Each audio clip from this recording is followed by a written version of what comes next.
The Kethmoran swarm had been unstoppable for 3 cycles now. Their bioships moved through space like living nightmares, each one the size of a small moon and covered in writhing tentacles that could tear through starship hulls like wet paper. The galaxy's most advanced civilizations had fallen one by one, their fleets scattered to cosmic dust, their worlds consumed and converted into breeding grounds for more of the terrible creatures.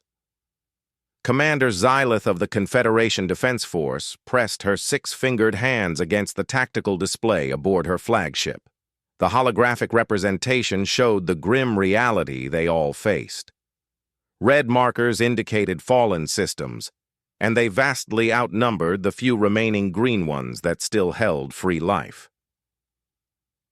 The hegemony's 3rd Fleet was destroyed at Proxima 7, reported her tactical officer, his blue skin pale with fear. No survivors. The bioships are moving toward the core worlds now. Xylith's mandibles clicked in frustration. The hegemony had possessed the most powerful military in known space, their crystalline ships capable of channeling raw stellar energy into devastating beam weapons. If they couldn't stop the swarm, what hope did anyone have? "What about the Zephyrian Empire?" she asked, though she already suspected the answer. "Their psionic warriors made their last stand at Kepler Station yesterday. The swarm, it adapted to their mind attacks somehow. The creatures are learning from every battle, Commander. They're getting stronger." The bridge fell silent except for the low hum of life support systems. Every species in the galaxy had contributed their greatest weapons and tactics to the war effort. The Altarians had deployed their quantum disruptor torpedoes. The Vegan Collective had unleashed their AI-controlled drone armies. The ancient Seraphim had even emerged from their hidden worlds with weapons that bent reality itself. Nothing had worked. The Kethmoran swarm consumed it all, analyzed it, and grew stronger. "Sir, we're receiving a transmission from Admiral Korath," the communications officer announced. "He's requesting all remaining fleet commanders to gather at the Nexus station for an emergency council." Xylith nodded grimly. The Nexus station was the last major stronghold in this sector, a massive ring-shaped structure that had served as a meeting place for the Galactic Council for over 1,000 years.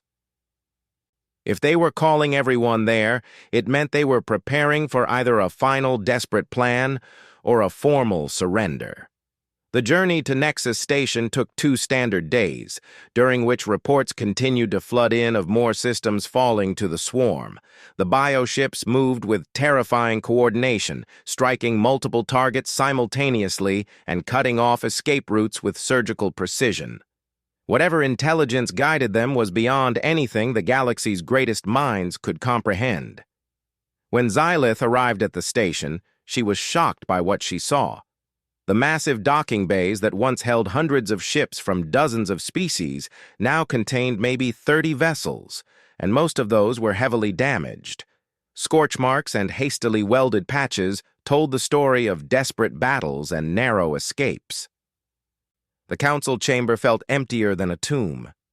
Beings who had once commanded mighty armadas now sat in chairs designed for species that no longer existed. Admiral Korath, the grizzled commander of what remained of the Confederation forces, stood before a massive tactical display that showed the advancing wave of red markers. "Friends," he began, his voice carrying the weight of inevitable defeat, "we have gathered here not to plan victory, but to decide how we will face extinction. The Kethmoran swarm has consumed 60% of our galaxy. Our combined fleets number less than 1,000 ships. Their biofleet grows larger with every world they take." A Altarian delegate raised one of her crystalline appendages. "What about the deep void sectors? Surely there are systems we could retreat to. Rebuild our forces?" "Negative," replied a holographic intelligence from the synthetic collective. Long-range scouts report bioship formations already moving into those regions. They are not simply conquering territory. They are systematically eliminating all possible refugees. "Then we die fighting," declared General Thax of the warrior clans, his reptilian features set in grim determination.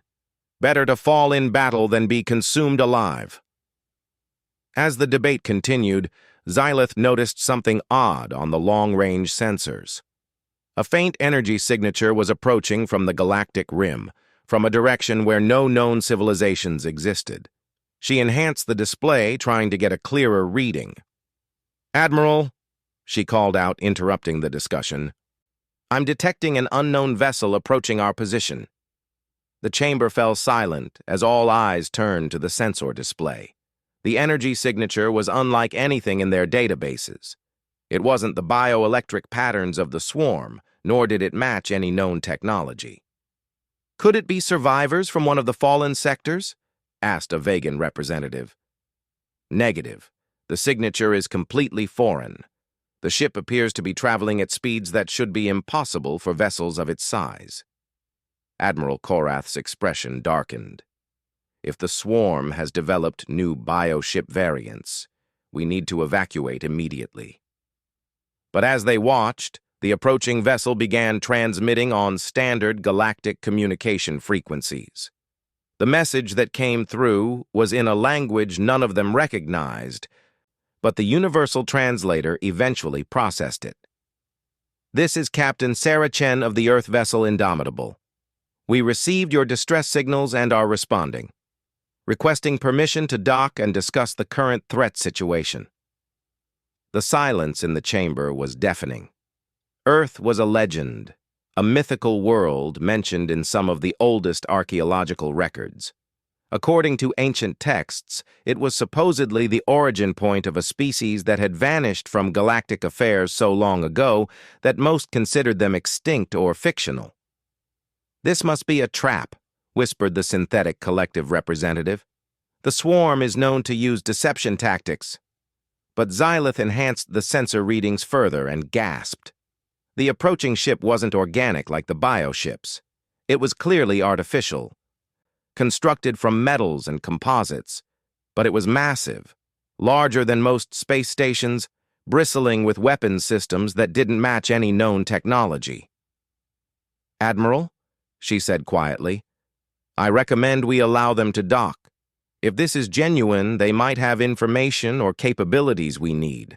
If it's a trap, we're already doomed anyway." After a tense debate, Korath agreed. They would meet with these mysterious humans, if that's truly what they were. The ship that entered the station's main docking bay was a sight that left everyone speechless. It was angular and predatory-looking, painted in dark colors with markings that seemed to shift in the light. The hull showed signs of recent battle damage, but also evidence of hasty repairs using unfamiliar techniques. When the airlock opened, 3 figures emerged. They were bipedal, roughly the same height as most galactic species, but there was something about the way they moved that was different. They carried themselves with a confidence that seemed almost casual, as if walking into a station full of desperate refugees was just another day's work. The leader removed her helmet, revealing features that were indeed similar to those described in the ancient texts. Dark hair, brown eyes, and an expression that somehow managed to be both calm and fierce at the same time. "I'm Captain Chen," she said, looking around at the assembled delegates. "Sorry it took us so long to get here. We've been dealing with some pest control issues in the outer systems." Admiral Korath stepped forward, his expression a mix of hope and disbelief. "Captain, if you truly represent the legendary human race, then you must understand the gravity of our situation. The Kethmoran swarm has destroyed most of our galaxy. We have perhaps days before they reach this station." Chen nodded, her expression becoming more serious. "We know about the swarm. We've been tracking them for months now. They made the mistake of hitting one of our research stations in the Perseus Arm." "Your research station?" The Altarian delegate sounded confused. "But the Perseus Arm has been empty for millennia." One of Chen's companions, a tall man with graying hair, spoke up. "Empty of your civilizations, maybe. But we've been out there for a long time, learning, growing, preparing. Xylith felt a chill run down her spine. Preparing for what? For threats like this, Chen replied simply. The galaxy is a dangerous place. We learned that lesson the hard way, a long time ago. That's why we left. Went to the dark, between the stars, to build something better. She activated a portable holographic projector, and suddenly the chamber was filled with images that defied belief. Massive shipyards floating in the void between galaxies. Fleets of warships that made even the largest battlecruisers look like toys. Weapons that could crack planets and forge new stars. The Keth-Moran swarm is not the first existential threat the galaxy has faced, Chen continued. Our ancestors' records speak of others. The devourers of suns, the machine plague, the entropy cults. Each time the galaxy's civilizations tried to fight them with conventional wisdom and failed. So what makes you think humans can succeed where we have failed? Demanded General Thax. Chen's smile was cold and predatory. Because we don't play by the galaxy's rules anymore. We learn to think differently, to fight differently. The swarm adapts to known tactics and technologies, but they've never faced anything like what we've become. She gestured to her ship through the viewports. Even at rest, it seemed to radiate menace. The Indomitable is just the advanced scout. The rest of the fleet is coming. And when they arrive, the Keth-Moran swarm is going to learn why humanity disappeared into the dark all those years ago. We didn't run away, the third human said, speaking for the first time. His voice carried scars of old battles. We went to prepare for war. As if summoned by his words, alarms began blaring throughout the station. The tactical display lit up with new contacts emerging from hyperspace. For a moment, terror gripped everyone's hearts as they assumed it was the swarm arriving early. But the energy signatures were wrong. These weren't bioships. They were artificial constructs, hundreds of them, emerging from jump points in perfect formation. And they were big. Bigger than anything that had ever been built by galactic civilizations. Captain Chen checked a device on her wrist and nodded with satisfaction. Right on time. The fleet has arrived. Through the viewports, they could see them now. Human warships unlike anything in the galaxy's databases. Some were sleek predators bristling with weapon arrays. Others were massive fortress ships that could house entire armies. And at the center of the formation was something that defied description. A vessel so large, it seemed to bend space around itself. Its hull covered in structures that pulsed with barely contained energy. That's the Terran Defense Force Battle Group 7, Chen explained casually. Admiral Martinez commands the flagship, the Righteous Fury. He's been looking forward to testing some of our new toys against a real threat. The assembled delegates stared in stunned silence as more and more human ships emerged from hyperspace. This wasn't just a fleet. It was an armada that could challenge the combined might of all the galaxy's fallen empires. But how? Whispered Admiral Korath. How did you build all this without anyone knowing? Time, Chen replied. Lots of time, and the luxury of not having to worry about galactic politics or trade agreements. When you're building weapons to fight extinction-level threats, you can focus entirely on effectiveness rather than profit margins or diplomatic concerns. A new alarm cut through the air. This time, the energy signatures were unmistakably organic. The Keth-Moran swarm had arrived at Nexus Station right on schedule. The bioships emerged from the void like living nightmares given form. Each Keth-Moran vessel was a twisted fusion of flesh and organic technology, their hulls rippling with muscle fibers and neural networks that pulsed with bioluminescent patterns. The largest among them was easily 3 kilometers long, its surface covered in what looked like massive eyes that scanned the space around Nexus Station with predatory intelligence. Commander Xylith watched in horror as the tactical display updated. 47 bioships, including 5 of the dreaded hive mothers that served as command vessels for the swarm. Any one of them could have destroyed her entire remaining fleet. Together, they represented death for every living soul in the system. "All stations, red alert," Admiral Korath commanded, his voice steady despite the impossible odds. "Prepare for final engagement. All ships, target the smaller bioships first, and, Admiral, with respect, I recommend you stand down your forces," Captain Chen interrupted calmly. She had moved to the station's command center with casual confidence, as if the arrival of a swarm death fleet was merely an inconvenience. "Stand down!" General Thax roared. "Those creatures have murdered trillions of our people. We will not cower while—" "You'll get yourselves killed," Chen said flatly. "And more importantly, you'll interfere with our targeting solutions. This is what we came here to do." Through the viewports, they could see the human fleet arranging itself into battle formation. Unlike the chaotic defensive patterns that galactic forces typically used against the swarm, the human ships moved with mechanical precision, each vessel taking position with mathematical accuracy.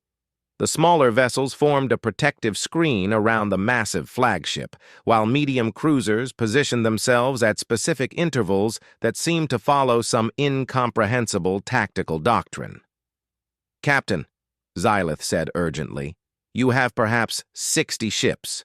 The bioships outnumber you, and each one is capable of regenerating damage faster than conventional weapons can inflict it. Even your advanced technology cannot— You're thinking in terms of conventional warfare," Chen replied, activating a communication device that connected her directly to the human fleet. "Admiral Martinez, this is Chen. We have 47 confirmed targets, including 5 hive mothers. Are you ready to demonstrate why nobody messes with human space?" The response came through in a voice that carried decades of military command experience. "Captain Chen, this is Admiral Martinez aboard the Righteous Fury. We have been waiting for this moment for a very long time. All ships report ready for Operation Cleansing Fire."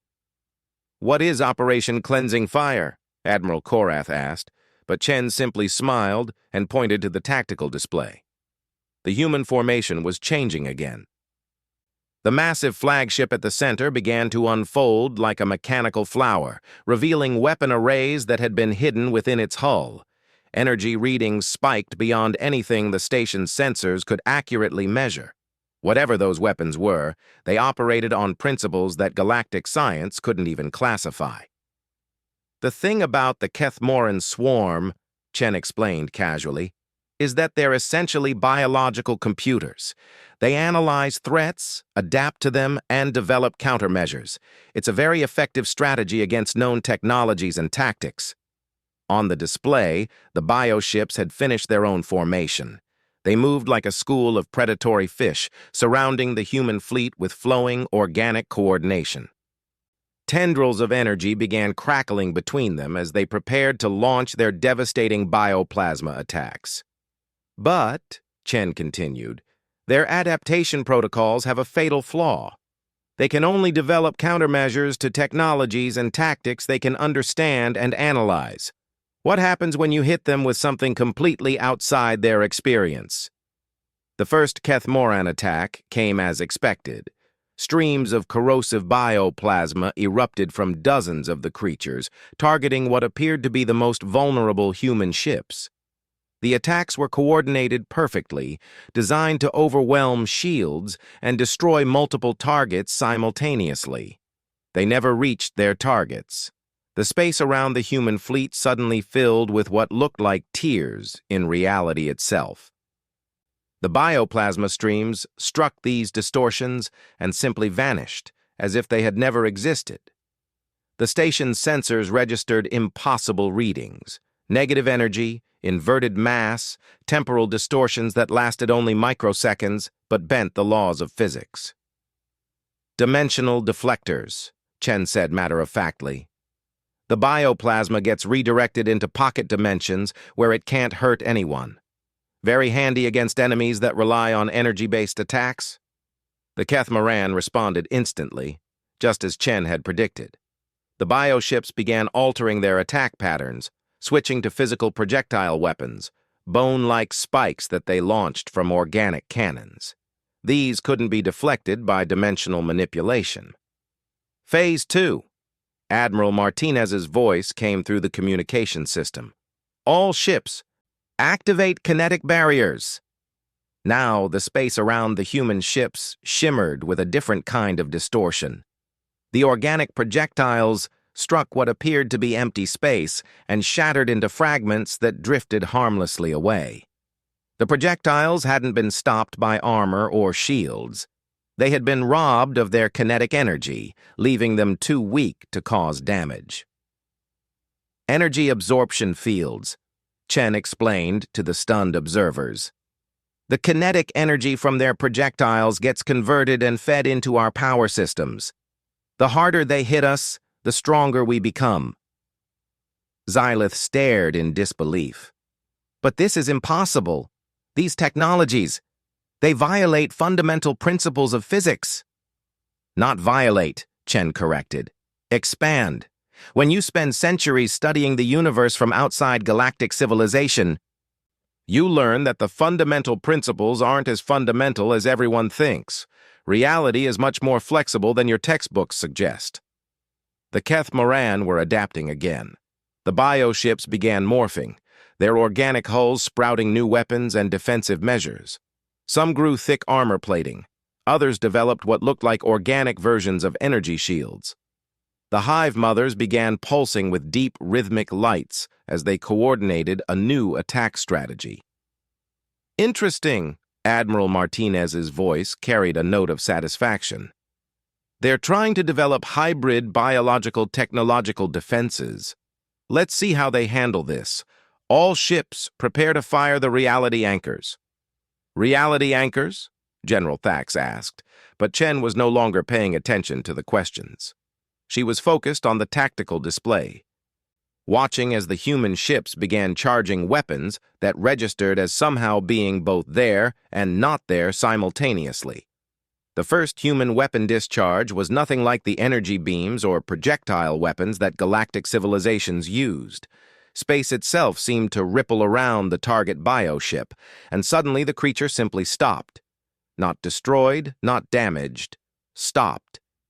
It hung motionless in space, completely unable to move or respond, as if time itself had frozen around it. Temporal stasis fields, Chen said. The reality anchors lock a target into a single moment of space-time. The bioship is effectively removed from the battle without being destroyed. Very clean, very efficient. More human ships fired, and more bioships found themselves locked in temporal stasis. But the Keth Moran were learning.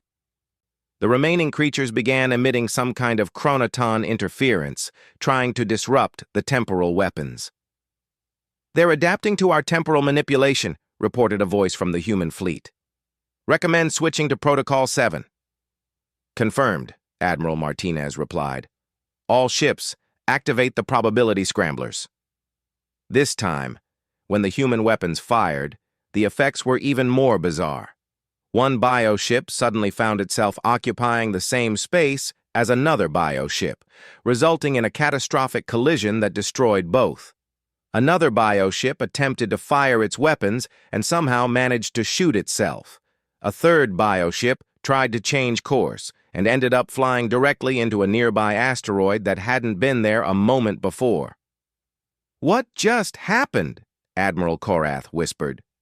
Probability manipulation, Chen explained. We're altering the quantum probability fields around the enemy ships. Suddenly, the most unlikely outcomes become inevitable.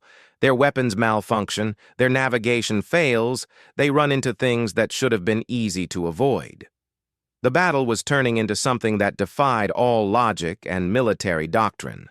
The Keth Moran swarm, which had destroyed the greatest military forces in galactic history, found themselves fighting an enemy that didn't follow any recognizable rules of engagement. The bioships tried to adapt again, developing new countermeasures with their usual efficiency. But every time they found a solution to one human weapon system, the humans simply switched to something completely different. Gravity manipulators that crushed bioships like insects. matter converters that turned organic armor into harmless gas, quantum entanglement weapons that caused distant bioships to share the damage inflicted on nearby ones. "This is not warfare," General Thax said in stunned amazement. "This is something beyond warfare. This is what warfare becomes when you have centuries to prepare and no political limitations on weapons development," Chen corrected. "Every weapon system you've seen today was designed to fight existential threats. When the survival of your species is at stake, you stop worrying about things like fair play and proportional response." The tide of battle had shifted completely. Of the original 47 bioships, only 12 remained active. The others were either destroyed, temporarily locked, dimensionally displaced, or had succumbed to various impossible malfunctions caused by probability manipulation. But the surviving bioships were the largest and most dangerous ones, including all 5 hive mothers.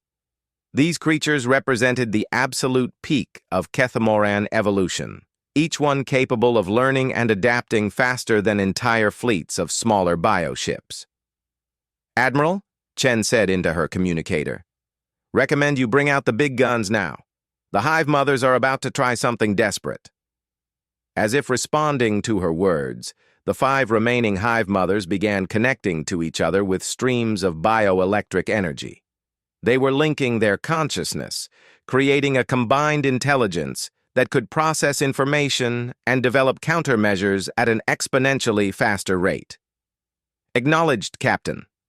All ships, stand clear of the flagship. We're deploying the stellar manipulator." The massive human flagship began to change again. Structures emerged from its hull that were the size of smaller starships, and energy readings spiked beyond what the station's instruments could measure.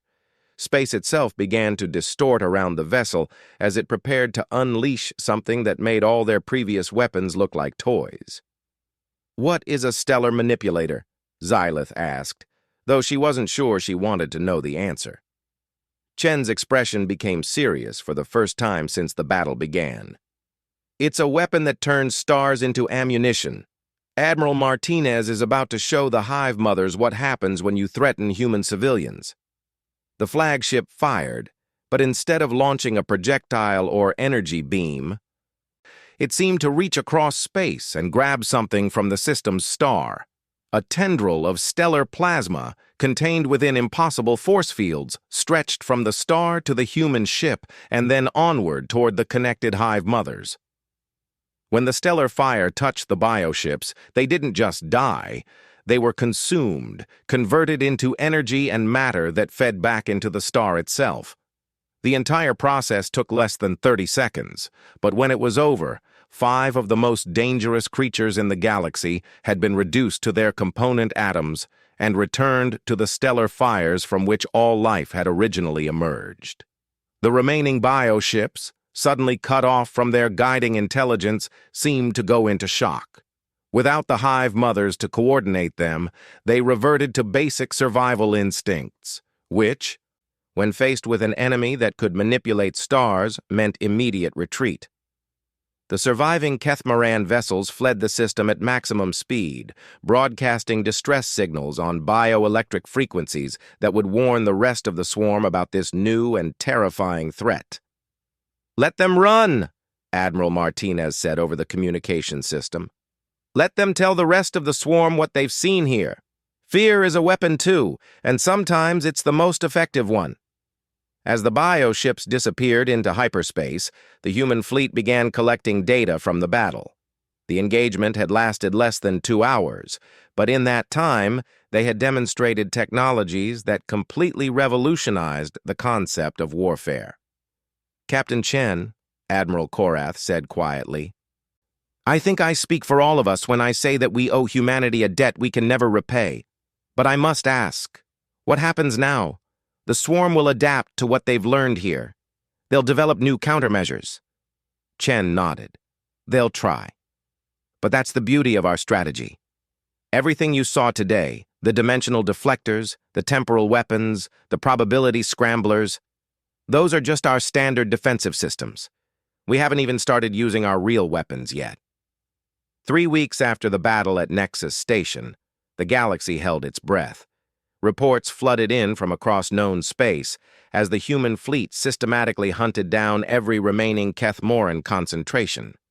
What had begun as humanity's return to galactic affairs had become the most decisive military campaign in recorded history. Commander Xylith stood on the bridge of her newly upgraded flagship, watching through the viewports as human engineers installed defensive systems that operated on principles her science officers still couldn't fully understand. The Terran Defense Force hadn't just offered to help rebuild the galaxy's military capabilities, they had insisted on it. "These reality stabilizers will prevent dimensional incursions," explained Chief Engineer Patterson, a human woman whose casual demeanor belied the revolutionary technology she wielded like common tools. "And these quantum sensors will give you advance warning of any temporal anomalies or probability distortions. Standard equipment on all our ships." Standard equipment. Xylith shook her head in amazement. Technologies that would have been considered theoretical impossibilities just a month ago were now being installed as routine defensive measures. The humans spoke of manipulating space-time and rewriting physical laws with the same casual tone her people used to discuss shield generators and engine repairs. "Chief Patterson," Xylith said, "may I ask how long it took your people to develop these technologies?" The human woman paused in her work, considering the question. "Well, the basic theoretical frameworks were established about 800 years ago, shortly after the Exodus. But we've been refining them continuously. The dimensional deflectors you saw at Nexus Station represent about 4 centuries of iterative development. 4 centuries just for the defensive systems they had casually demonstrated." Xylith tried to imagine what else they had been working on during their 1,000-year absence from galactic civilization. Her contemplation was interrupted by an urgent transmission from Admiral Korath. "Commander, we're receiving reports from the Kepler sector. The humans have engaged the main Kethmoran fleet." Xylith immediately transferred her consciousness to the Galactic Tactical Network, where she could observe the battle in real time through quantum-entangled sensor arrays. What she saw defied every expectation. The Kethmoran had assembled their largest force ever. Over 3,000 bioships, including dozens of hive mothers and something new. Something they had never deployed before. Massive creatures that registered as individual bioships, but were clearly meant to serve as mobile breeding facilities. Capable of creating new swarm units during battle. Against this force, the humans had deployed a single ship. "Admiral Korath, are your sensors malfunctioning?" Xylith asked. "I'm only detecting 1 human vessel in the combat zone." "Negative, Commander. Our readings are confirmed by multiple sources. The humans have sent just 1 ship against the entire remaining swarm."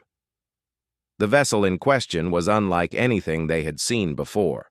It was roughly spherical, about 5 kilometers in diameter, and appeared to be made of some kind of crystalline material that shifted between transparency and opacity in patterns that hurt to look at directly. Energy readings from the ship were so intense that they interfered with long-range sensors. "This is Captain Sarah Chen aboard the Infinite Recursion," came a familiar voice over the communication channels. "We are beginning Operation Final Solution. All friendly vessels are advised to maintain a minimum distance of 50 light-years from the combat zone." 50 light-years. They wanted everyone to stay 50 light-years away from the battle. The scale of whatever they were planning was beyond anything previously conceived. "Captain Chen, this is Admiral Martinez," came another transmission. "You are authorized to use Protocol Omega.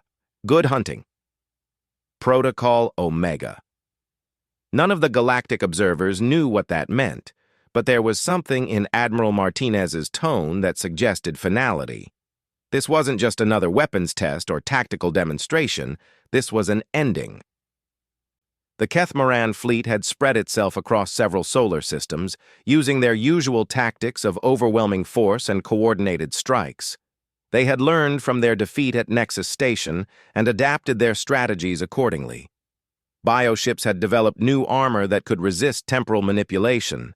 Others had created organic versions of dimensional shields. The largest hive mothers were broadcasting interference patterns designed to disrupt probability manipulation. They had prepared for everything the humans had shown them before. They had not prepared for what came next. The human ship began to spin slowly on its axis, and space itself started to behave strangely around it. Stars seemed to shift position. The background cosmic radiation took on new patterns. Reality itself appeared to be bending in response to whatever force the ship was generating. "What are your sensors reading?" Admiral Korath asked his science officer. I don't understand these readings, sir. It's as if the ship is somehow existing in multiple dimensions simultaneously, and the energy output... Sir, it's generating more power than the star at the center of this system." The spinning increased, and suddenly the ship wasn't just in one location anymore. It was everywhere at once, existing simultaneously throughout the entire battle zone. Every Kethmaran bioship found itself facing the same enemy vessel, despite the impossibility of such a thing. "Multidimensional deployment complete." Captain Chen's voice somehow reached them despite the quantum interference. "Beginning reality restructuring protocols." What happened next could not be accurately described using any language that had evolved in normal space-time. The human ship began to rewrite the fundamental nature of reality within the combat zone.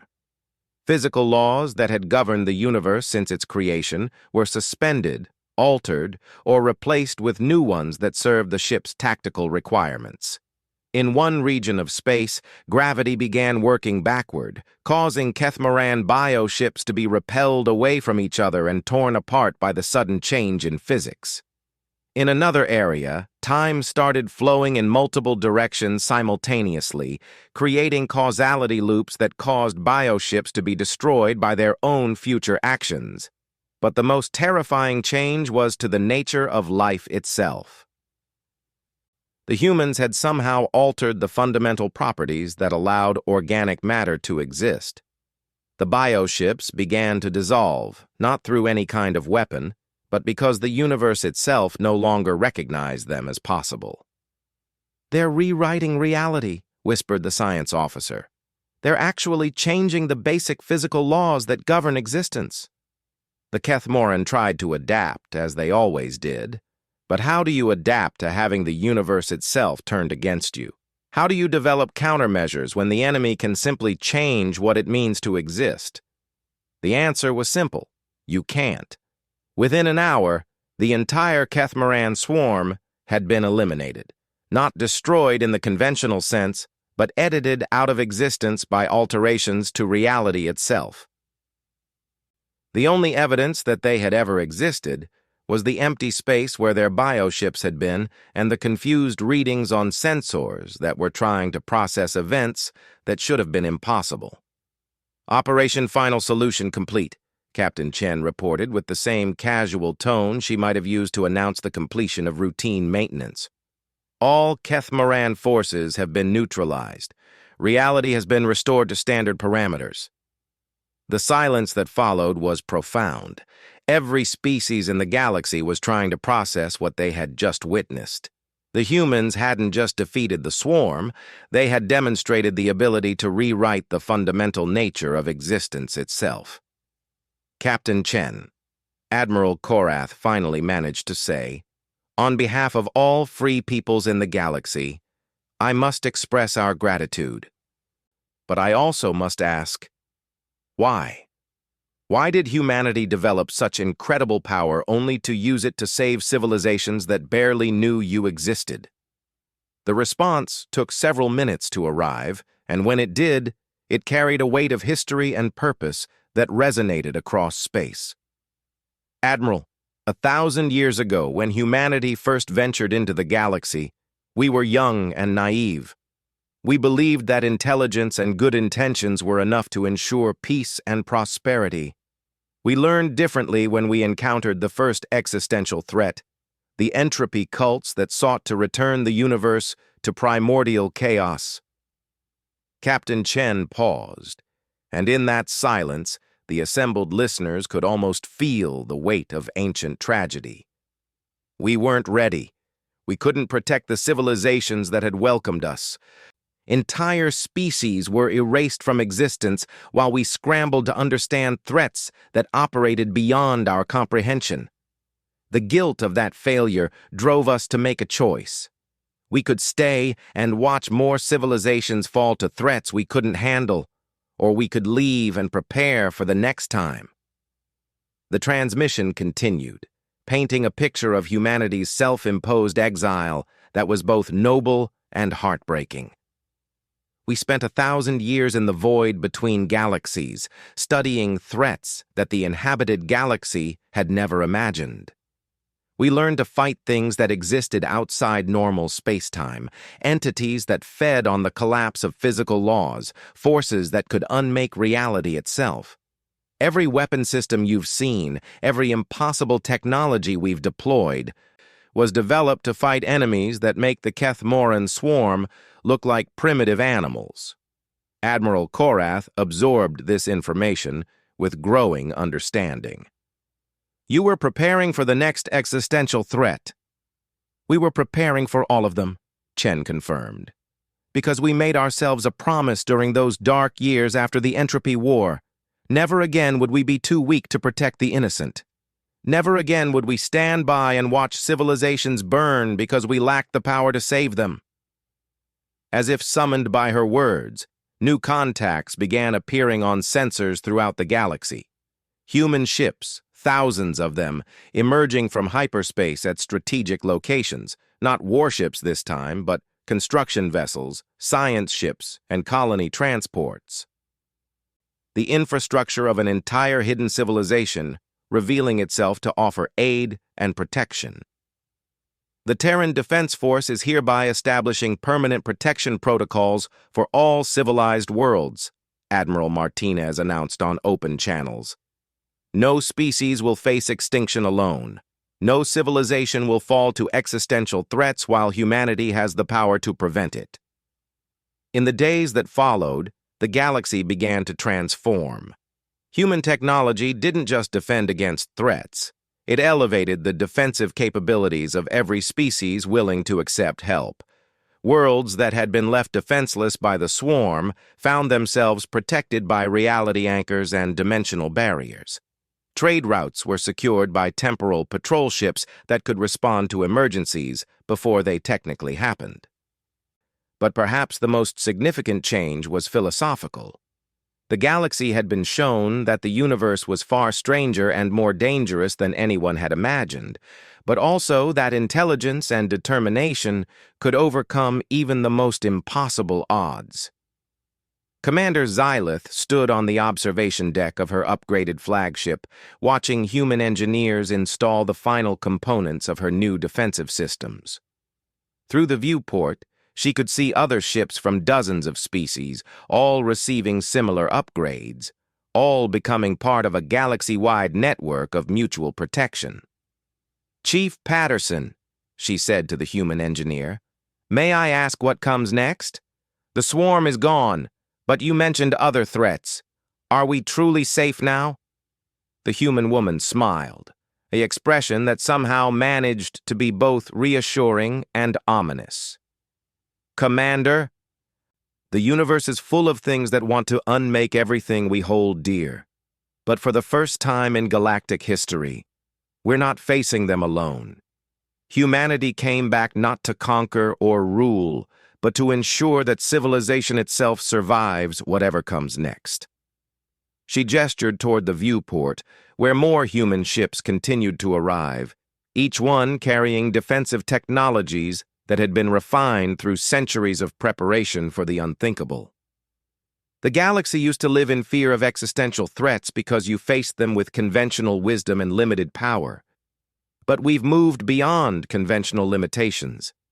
We've learned to fight impossible enemies with impossible weapons, to defend reality itself against forces that would unmake it. As if to emphasize her point, a massive human ship emerged from hyperspace nearby. This one was different from all the others, larger, more complex, and emanating energy patterns that suggested it existed in several dimensions simultaneously. On its hull, barely visible markings identified it as the Promise Keeper, humanity's response to threats that hadn't even been discovered yet. "The Age of Terror is over," Chief Patterson said quietly. "From now on, when something threatens the galaxy, it won't be facing scattered, desperate civilizations fighting alone. It will be facing humanity, and we've had 1,000 years to get ready for the fight." The galaxy had learned to look to the stars, not with fear, but with confidence. Terror had gripped the stars for too long, but now humanity stood watch in the void, ready to face whatever impossible threats emerged from the darkness between worlds. The age of running and hiding was over. The age of standing and fighting had begun. And in the depths of space, in dimensions that normal matter could not reach, ancient things that had been preparing their own campaigns of conquest suddenly found themselves reconsidering their plans. The galaxy had acquired protectors who played by no rules except one. Never again would civilization fall while they had the power to prevent it. The stars themselves seemed to shine a little brighter, as if the universe itself approved of humanity's promise to guard the light against whatever darkness might come.